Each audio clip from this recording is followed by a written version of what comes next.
Que bom que você conseguiu separar este momento para praticar e estudar a oração. Nesses 50 dias que buscamos transformação através da oração, procuramos ter um relacionamento com Deus melhor a cada dia. A Eva tem uma história de superação muito bonita. Deus cuidou dela em um momento delicado de sua saúde após um grave incidente. Você vai conhecê-la a seguir. Jesus nos mostrou a dependência que precisamos ter de Deus um pouco antes de ser preso e julgado. Ele nos ensinou 3 grandes lições através dessa oração. E são esses 3 fundamentos que vamos estudar com o pastor Douglas, após esse belo testemunho da Eva. Traumatismo craniano. Isso aconteceu no dia 16 de janeiro desse ano. E até eu chegar no hospital, que levou mais uma temporada, eu tinha 5 minutos de vida. Por isso foi feita uma cirurgia, e eu fiquei 22 dias no hospital. Depois de 10 dias, eu só me senti lá 5 dias, que foi uma melhora que eu tive. E no primeiro dia escutei Jesus conversando comigo. Fiquei muito feliz. Nesse dia, eu falei bastante coisas com ele, bem rapidinho, que eu imaginei a agenda dele cheia. Mas eu pedi para Jesus que fosse feita a vontade dele, não a minha. E que também eu comesse coisas que pudesse fazer com que ele ficasse perto de mim, não fugisse, Porque eu fazia as coisas erradas também, então eu não queria que tudo isso ficasse juntos. Aí depois, quando eu voltei para o quarto, a minha família não deixou eu comer algumas coisas no hospital, carne, café com leite, fiquei só na alimentação natural. Depois fiquei 5 semanas lá no sítio do pastor Fred, o Frederico Branco, junto com a Sara, só comendo alimentação natural e deu tudo certo. No dia 3 de abril, foi a primeira vez que eu fui numa neurologista pública lá do hospital e foi lá que eu vi que eu não estava tão atrasada. Ela mostrou as fotos da minha cabeça e ela falou: quem tem problemas igual você, chega aqui desmaiando numa cadeira de rodas, então eu não estou nem entendendo o que está acontecendo com você. Eu fiquei com vontade de falar Jesus na hora, Mas eu olhei pro meu pai, que meu pai tinha que falar com a médica e ele falou da alimentação natural.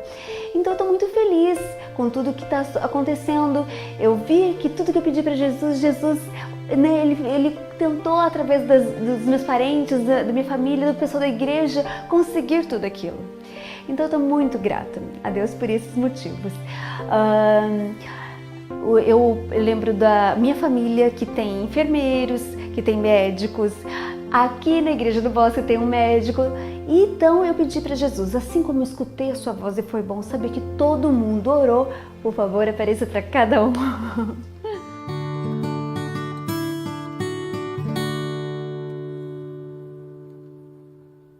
Olá, fico feliz em compartilhar mais esse momento com você.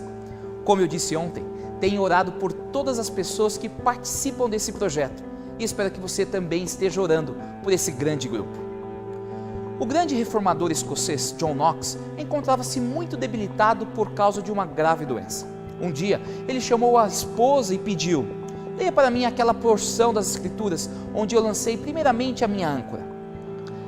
Ela abriu a Bíblia e leu para ele a oração sacerdotal de Cristo. Após ouvir a bela oração de Jesus, registrada em João 17, ele aparentemente esqueceu das suas fraquezas. E ele começou a orar, a interceder fervorosamente pelas pessoas. Ele orou por aqueles que ainda não haviam aceitado o Evangelho. Ele suplicou pelos recém-conversos. Ele não se esqueceu de pedir proteção especial pelos servos de Deus que estavam enfrentando a perseguição. Enquanto intercedia, ele veio a descansar no Senhor. Ele morreu orando. A rainha da Inglaterra, a rainha Maria, teria dito sobre o reformador escocês: eu temo mais as suas orações do que os exércitos dos meus inimigos. Aquele homem de fé deu seu último suspiro enquanto orava, tendo como base a oração de Jesus. E foi essa mesma oração que antecedeu a morte de Jesus. Tendo de enfrentar a cruz, dali a algumas horas, Jesus ergueu a cabeça e o coração ao Pai em meditação e oração. A prece não contém qualquer sinal de dúvida, ao contrário, está cheia de gratidão, de glória e de intercessão, enquanto ele ora por 3 interesses: por si mesmo, por seus discípulos e por todos aqueles que viriam a crer nele. Hoje, vamos refletir na primeira petição de Cristo, por si mesmo. Tendo Jesus falado estas coisas, levantou os olhos ao céu e disse: Pai, é chegada a hora, glorifica o teu Filho, para que o Filho te glorifique a ti. Pelo menos 3 grandes lições podem ser extraídas desta primeira súplica. Primeira lição: precisamos viver de forma dependente de Deus. Em todo o seu ministério, Cristo mostrou a sua necessidade de Deus. Nos evangelhos, encontramos pelo menos 19 menções de Cristo orando. Ele buscava a Deus constantemente. Porém, não podemos esquecer o tipo de relacionamento que ele vivenciou com Deus, de pai e filho. Só nessa oração de João 17, Cristo se refere a Deus como Pai 6 vezes. Jesus é o nosso exemplo e ele viveu dependente de seu Pai. Digo a verdade para vocês: o filho não pode fazer algo de forma independente, mas apenas o que vê o Pai fazer. O que o Pai faz, o Filho faz. Estamos tentando ser independentes em nossa vida espiritual? Se Cristo precisou do Pai para realizar o plano divino em sua vida, imagina nós. Segunda lição: devemos viver com um senso de um propósito divino. É chegada a hora, exclamou Cristo. Desde a simples manjedoura em Belém até a rude cruz em Jerusalém, Jesus tinha um único propósito: salvar a humanidade pecadora ao dar a sua vida como resgate. Quando tentado a não seguir o plano de Deus, muitas vezes ele disse: ainda não chegou a minha hora. O propósito divino para Jesus foi o de dar a sua vida. O nosso propósito divino não é diferente. Jesus disse que seus seguidores deveriam estar dispostos a dar suas vidas, pois quem quiser salvar a sua vida, a perderá. Mas quem perder a sua vida por minha causa, a encontrará. Pois que adiantará ao homem ganhar o mundo inteiro e perder a sua alma? Ou o que o homem poderá dar em troca de sua alma? Deus tem um propósito para a sua vida, assim como Ele tem um propósito para a minha vida. Mas nós não podemos descobrir a vontade de Deus sem antes colocarmos a nossa vida nos pés de seu Filho, Cristo Jesus. Jesus disse: a hora chegou. E eu digo para você hoje: chegou o momento para o povo de Deus submeter-se a Jesus, para que possamos cumprir o seu propósito através da nossa vida.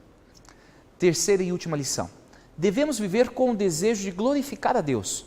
Glorifica teu Filho, para que o Filho te glorifique a ti.